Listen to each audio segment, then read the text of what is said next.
Ask him why he hasn't asked us for rent in 5 years, where I stayed with my roommates. When I arrived, I saw a side door and the lock was not fastened, so I decided to take a look at it.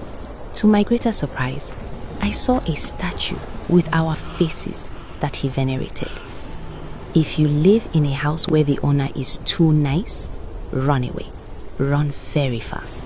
My name is Ella. I live in an apartment with my roommates. Our owner, Baba Dudu, is the nicest man in the world. In fact, that's what we thought. For 5 years, Baba Dudu did not collect a single shilling of rent. Every time I went to see him with money, he would smile and say, "Ella, my daughter, keep the money.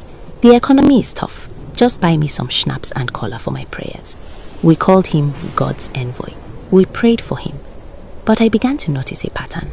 Since we stopped paying rent 5 years ago, our lives have changed. We lost our jobs that we did during the day at the bank. My fiancé left me for a woman who was not his special. Guess what? They are married. Daniela's, my roommate's, boyfriend is insane. We started to have strange diseases that the doctors can't explain. We weren't the only ones, in fact. Mama Didi, room 4, she used to sell clothes. Now she begs for Gary. Papa Ugo, room 1, he had 3 cars.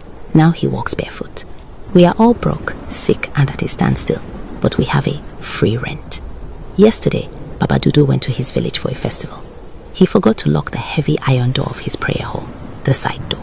He always told us, "Never enter this room. The angel of the Lord is here." Curiosity is a dangerous thing. We waited until midnight. We walked on our toes to the owner's apartment. We pushed the door to check what is inside because the first time I saw it, I was alone and I was afraid, so I did not look well. The door opened. We expected to see Bibles or perhaps a sanctuary. What we saw made our legs shake like a leaf in a harmattan wind. The room was dark, lit only by red candles. In the room, on the floor, arranged in a circle, were 10 clay dolls. Each doll had a name label. We saw Mama Didi. The doll was tied with rags. We saw Papa Ugo. The doll's legs were broken. Papa Ugo had a stroke last month. And then we saw ours. Our dolls were wrapped in a black nylon bag. There was a padlock through the mouths of these dolls. This explains why every time you go to a job interview, you stutter and lose your voice. But the scariest part was what was in the center of the circle. A big calabash filled with money. New 1,000 naira bills. Baba Dudu did not collect us free rent. He collected our fate as rent. He locked our progress into these dolls and in exchange gave us a roof over our heads to suffer. I wanted to crush the doll. I raised my hand to take it. Suddenly, a voice spoke from the corner of the room. It was not a human voice. It sounded like a goat's bleating. "If you break it, yuk bai." I turned around. A large black cat was sitting on the owner's chair. He was staring at us with human eyes. "Touch her, Ella," said the cat, "and your madness will be complete." We ran. We left the room, the complex, and in the street. We didn't stop running to a level. My phone is ringing. It's Baba Awani. He knows. My phone kept ringing. I didn't answer. We stood under a flickering streetlight, shaking, breathing like people who had outrun death. Daniela was crying. My hands were numb. None of us spoke, because speaking would make it real. The phone stopped ringing. Then a message came in. "Baba Dudu, my daughter Ella, why did you enter my prayer room?" My blood ran cold. Another message followed immediately. "You people are ungrateful. I sheltered you when life wanted to scatter you. Now you want to destroy what keeps you alive." Daniela screamed and threw her phone away. Her screen had lit up by itself. Unknown caller. We ran again, this time to Enable's compound. We sat on the bare ground till morning, afraid to blink.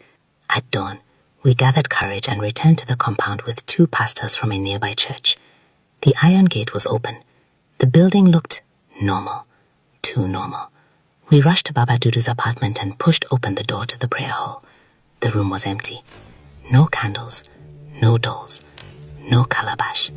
Only one thing remained, a large wall mirror, and written on it, in charcoal, "You cannot leave what you are paying for." Suddenly, Mama Didi screamed from outside. We ran to her room. She was on the floor, shaking violently, pointing at the ceiling. "There's a rope on my neck," she cried. "Can't you see it?" There was nothing there, but she couldn't breathe. Papa Ugo collapsed minutes later, foaming at the mouth. The pastors began to pray. Nothing happened. Then one of them froze. He turned slowly and whispered, "This is not a house problem. This is a covenant." We didn't understand. He explained, "Some people don't collect money. They collect destiny.